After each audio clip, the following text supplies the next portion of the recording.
Hello and welcome back to the Woodshop Life. This is a follow-up to the laser. We're going to do a bit of a walk around, walk through. This is a sort of 2-week follow-up to having it delivered.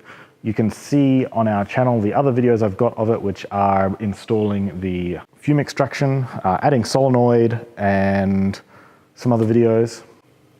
If you're interested in seeing more, click on channel name and you'll find them in our other videos. This is from Acctek, and I've owned 4 lasers before, Chinese lasers that is, from various other brands, which I've always not been super excited about. In addition to the 4 Chinese lasers I've owned, I also have extensive experience with Epilogues and Trotex.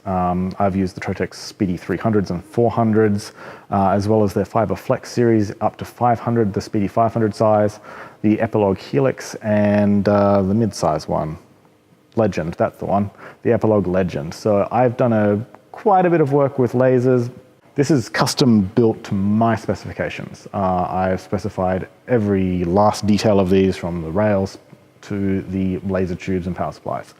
So this is a custom build, so it is more expensive than just buying one off eBay, but it's something I would highly recommend you look at doing, is going straight to the manufacturer in China and getting what you need, not just buying something off Amazon or eBay, which is just maybe a couple $100, couple £100 cheaper, but is essentially rubbish compared to this. I'm really happy with this one.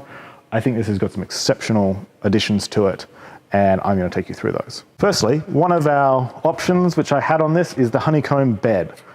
It's much cheaper to buy the honeycomb with the laser than to buy it after the fact, because these are the good ones are big rigid honeycomb, not the expanded aluminium version. These are steel, folded steel inside here in a metal frame.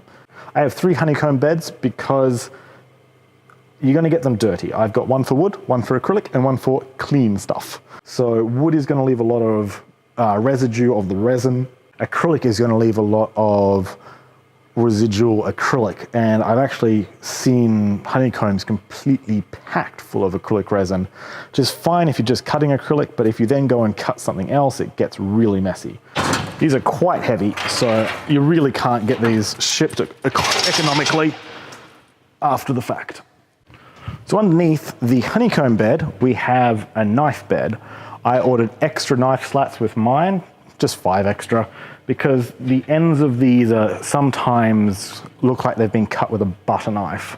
These ones from Acctek are pretty good, so I'm pretty pleased with these. What I will end up doing though is shaving just a little bit off the top of each one, so the honeycomb will sit over them with its lip, and that will get honeycomb nice and flat. One thing I'm really excited about on this laser, compared to other lasers I've owned, is the setup of this underneath the table. So under the table is this whole enclosure essentially, which has a parts tray in the middle. This is particularly exciting to me because on my previous 1290 size lasers, I've found that they were just open on the bottom. They didn't have a structure for the bed. This is a very solid structure. All around here is welded 3mm steel. It's not just cheap aluminium extrusion. Your cheap eBay and AliExpress and Amazon units just have cheap aluminium extrusion, which these knives sit on. This is a fully welded, folded steel table. And further to that, like I say, it's got this shaped enclosure. So if you're cutting small parts, they all end up down in that middle part. That small box in the center of the enclosure is actually a drawer. And that leads me to something else. All of the catches on these panels are really nice quality. They're all magnetic lock into place. They're much better than the other ones I've had on previous lasers. So this is a drawer which pulls out. As you can see, it's got all the small parts. And when Taryn's been cutting a lot of pieces in here, all the small parts are just landing through, falling down into the drawer. And all she needs to do to collect all those small parts is just pull that drawer out, take it away and collect them all. It's a lot easier than trying to vacuum all the small parts out from the bottom of the bed, or trying to find that small part that fell through because you weren't using honeycomb. So I'm super impressed by this bed structure. It is so much more rigid than any other Chinese laser I've seen. So another thing I really like about this laser is underneath this bed, we have a fume extraction port. That's capturing all the smoke which is coming out from the bottom of the cut, and it captures a lot of that. You can see by the discoloration of the vent that it's capturing a lot of smoke on there.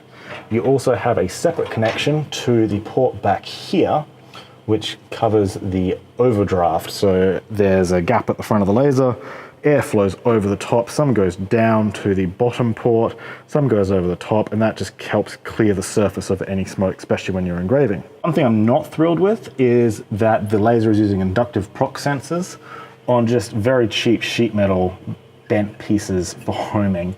Inductive proc sensors are accurate to about 0.4 of a millimeter or so for the very best Panasonic ones, so not ideal. Micro switches are much more accurate and repeatable. So another thing I've done with this laser is I've put a red dot beam in the back by the laser beam with a beam combiner. So you can see it bouncing off the second mirror there and coming off a beam combiner in the back there.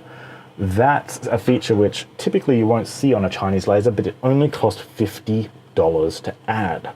So what it means is, once I have that collimated with the beam, as I mostly do now, you can see exactly on your workpiece where the laser beam is going to hit, instead of having a little laser pointer stuck on the side pointing down at an angle, which, depending on where the Z height is going to vary the position, or if you bump it, it's going to vary the position. The laser beam fires exactly where the red dot beam goes through because it's following the same optical path. So continuing on top, I have gone with the Ruida RDC6332G controller specifically for this keypad.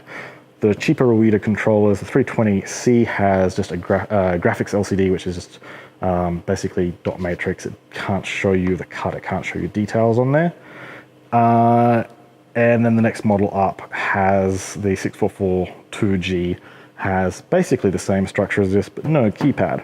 I paid extra to get the keypad because I can go in here and say speed is going to be 100 millimeters per second, hit enter and move.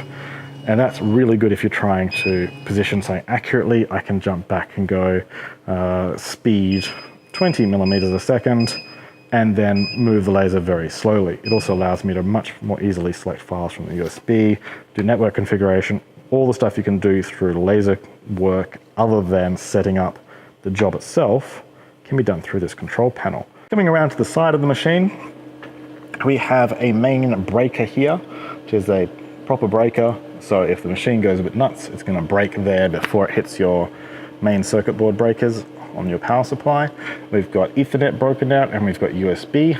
Personally, I prefer these on the back of the machine, but they are what they are. We have everything in here is labeled, which I think is really nice. They've put label printer printouts on everything describing what it is, which is really convenient. And one thing which they've gone overboard on, which most Chinese lasers they don't do at all, is they've gone and put labels on every single wire. So you know what every wire is. If you need to do any maintenance or changes, you can immediately see what they are, which is fantastic. A lot of Chinese lasers I've seen don't even put ferrules on here. For an extra couple of £100 in buying this laser, I've gone with a good quality manufacturer. We've got ferrules, everything's crimped, everything's done properly. It's not a big deal to have just wires jammed in there, but if you have wires just jammed in there, they can, with vibration, work harden and break off quite easily, which is not going to help your machine. We also have a filter on the input line, so this is going to stop any noise from messing up the machine from other industrial equipment you might have, and it's also going to stop this from messing with other electronics on your same circuit. Another nice thing about this electronics cabinet compared to a couple of other lasers I've owned is that this is completely isolated. There's just a couple of holes down the bottom here for cables to go through, or for welds in the enclosure to go through. other than that, this is completely sealed off from the rest of the laser. So you're not going to get laser smoke in here, and laser smoke does not mix with electronics very well. It's kind of corrosive and is not going to do your electronics much good. So this is, to me, as an electronics engineer, superb. Coming around to the back of the machine, it is a bit darker. So there's some good things, bad things here. Firstly, I live in the UK. This came wired up with a European plug. So someone hasn't looked at where this is actually going and figured out the right plug for it. Secondly, the earth wasn't connected to the power plug. It was only on the chassis earth here. So I've connected that up internally, which is, if you're not an electrician or experienced with electronics, you may not be comfortable with that, but it should be done to your power earth rather than relying on you hooking this up to an earth post somewhere stuck into the ground. The other thing is that this is the water cooler alarm, and the cable on this is unbelievably short. When combined with the cables, the hoses going to the laser tube, it doesn't really give you a lot of options as to where to place the cooler. It has to be dead center in the middle of the machine. Not ideal. I would like to extend this at some point. I'll do that. But we get to another couple of things I really like. This is the laser power supply access hatch. Other lasers I've owned and Chinese lasers I've seen have just had the laser power supply sitting around in the bottom of the laser enclosure where they're exposed to all the fumes and everything. And you know, these things run at 20,000 volts plus. It's 18,000 volts when the machine's running, 24 to 30,000 volts to strike the arc. You don't really want that. I've specified specifically the Recce power supply, the P18.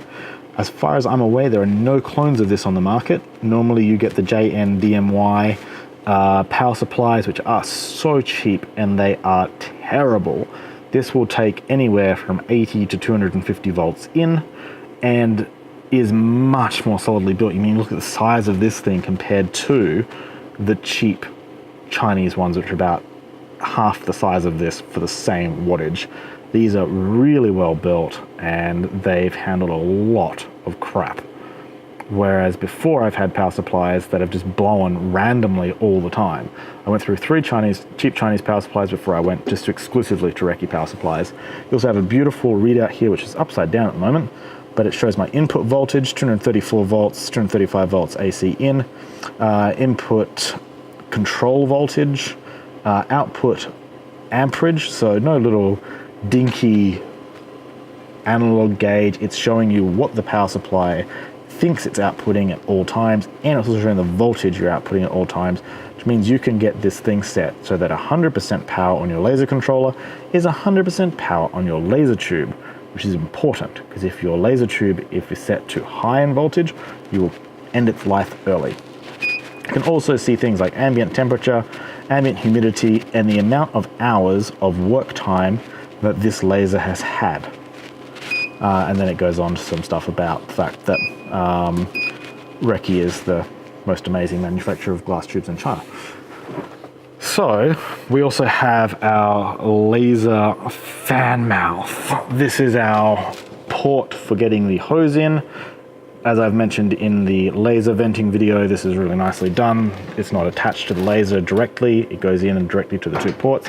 We have this nice little access hatch to our hoses internally, which is really well thought out. If you want to see more about that, have a look at my other videos. I specified the 750 watt blower fan rather than the 550 watt, which is standard. It's not that much of a difference, but these bigger ones are certainly a lot more robust than the plastic bouncy castle fans I've seen on eBay units. eBay units, if you're lucky, come with a very plastic fantastic fan, which burns itself out in no time. Awful. These ones are a bit more robust. It cost me barely anything more, like $20, I think, to go from the 550 up to the 750 watt. I mean, it's a no-brainer, really. It's when you're spending this much money on a machine, why wouldn't you get a slightly better bit of extraction? So speaking of the chiller, it's getting kind of dark back here as we go further back. This is the CW5200 industrial chiller, which I also paid extra for. The CW5000 chiller is not a great option. They've used multiple different types of metal on the coolant loop, and it actually creates a slight battery effect, which will corrode the metal. I've had a CW5000 cooler fail before because of this. It's all over the internet, you can read about it. The 5200 doesn't have this problem. I actually bought 2 of these chillers, one for the CNC router and one for the laser. These are really nice, they're refrigerated, they're not just relying on a radiator to cool the tube.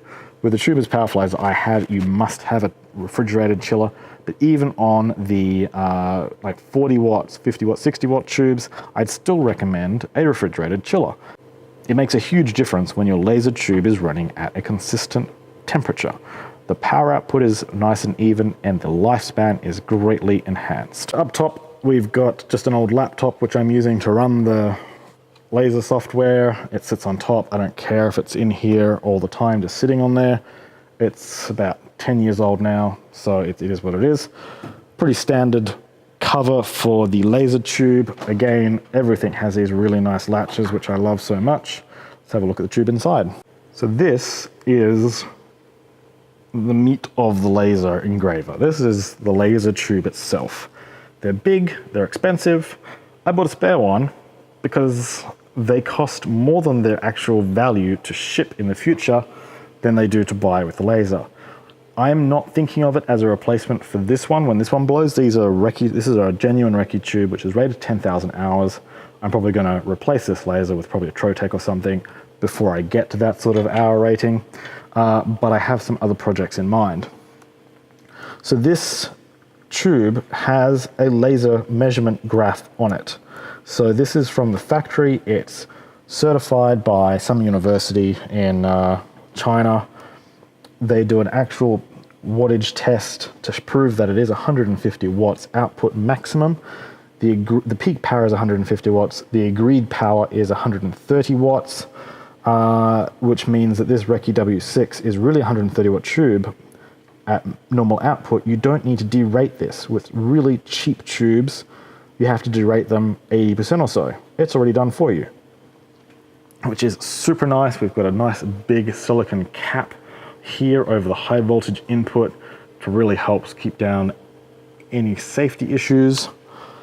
Further along the tube, we have my little red dot beam combiner. So that's the red dot laser there. We've got a lens here, which is zinc selenide, the same as your lens in the front of the laser. It bounces a good portion of the red dot beam and passes pretty much all of the laser beam. So the laser beam bounces off this mirror and passes straight through this lens, and a large amount of the red light is going to bounce off and get in the same beam path as the infrared laser, which is awesome. So on top of here, I have a pack of 200 Zeiss lens wipes. You've got to keep your lenses clean. You've got to keep your mirrors clean. Residue gets on them. Keep them clean with good quality lens wipes. Don't use anything which could have any speck of dust or material on it which could scratch your lens. These are always clean. They're designed for optics. Awesome choice, very cheap on Amazon. And that takes us back around to the front. The only thing I'd really note on this is this has very heavily tinted acrylic. We don't have brilliant lighting in this workshop. We use photography lights whenever we're working on stuff, and this makes it really hard to see what's inside. It's just to reduce glare, but stuff I'm doing doesn't really have glare. If I had have known they were going to put this in here, I would have specified just clear acrylic. The tinting has nothing to do with it stopping reflected light. The reflected light of this is 100% absorbed by acrylic.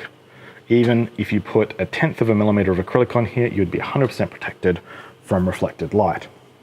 So overall on this laser, I'm really happy with what I got. So I spent $6,000 US to get it to the UK. I spent about £1,000 on mostly paperwork fees from EQLine. If I was buying this again, I would have had it all fees paid, customs paid, everything paid to EQLine in China. They charged me something like £400 in clearance fees and like documentation fees and things, not from the government. I have zero problem paying the value-added tax and duties on this.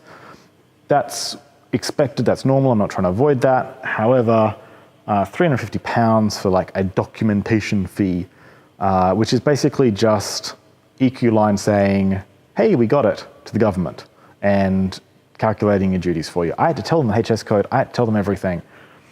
Like, that's out of line. If I had have got that sorted at the Chinese side and paid for it basically door-to-door cost, that would have been much cheaper. So I could have saved myself some money on that. But for that $6,000 US, I got the laser engraver, 2 blowers, 2 chillers, 2 laser tubes, 3 honeycomb beds, 4th axis, rotary axis for this, which I haven't shown you. I haven't used it yet. I got a hell of a lot for my money, really. This is going to cost you about $3,950 US, just the machine. The laser, as specified here, was $3,950 US. If you go for a smaller tube, you can get that down much cheaper. Andy at Acctek was really quite good to deal with.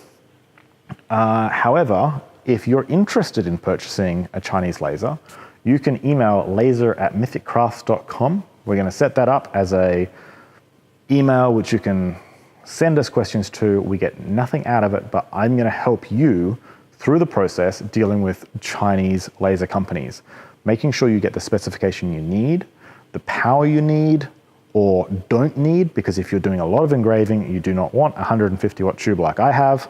I'm doing an awful lot of cutting with my laser, so I wanted a more powerful tube to make that go faster. So I'll help you work through the process of buying a Chinese laser, getting it specified to your requirements, getting it sized to your requirements. A 1390 laser is barely any more expensive than a 690, 900 by 600 millimeter, 2 foot by 3 foot laser is basically exactly the same price as a 1.3 meter by 900 millimeter laser, which is what, 4 foot by 3 foot. I'm really pleased with this. There's certainly a few things which Acctek could have done, spending a couple more dollars on the machine, and it potentially could have been a little bit nicer. Just spending the time before delivery to just wipe the machine out, get loose screws out of the bottom, spend a little bit of time getting the bed perfectly leveled off, putting an air assist solenoid in there. Solenoid cost me £12 or so on Amazon. They probably could have done that for $2 or $3, and it wouldn't have added really any cost to the machine, but it would have made life a lot easier so that the functionality in the software does what it says it does. Air assist on, off. Very simple. Like I say, a couple of things they could have done a little bit differently, but overall, having owned Chinese lasers before, having worked with lasers which cost £50,000, almost 10 times the cost of this from the European and American brands, I'm exceptionally happy with this. The bed structure on this alone is so superior to every other laser I've owned which has come out of China, that this laser is worth it for that alone. I'm super impressed with the bed structure and enclosure on this. So if you're interested in owning a Chinese laser, consider emailing laser@mythicrafts.com. It'll be in the description below. I will help you out. I get absolutely nothing for that. I'm hoping if we get enough interest and sales through it over the next year or so, they may be able to give me a slightly bigger discount on a large CNC router than I'd otherwise get, but that's all I get out of it. I just want to help you guys get the correct tool for what you want. I know a lot of people are interested in buying lasers or have bought lasers and not been happy with them. So let's see if we can help you out with that. If you enjoyed this video, please leave a like. If you think this laser is fantastic, leave a like. I'd love to hear your comments below if you've got any.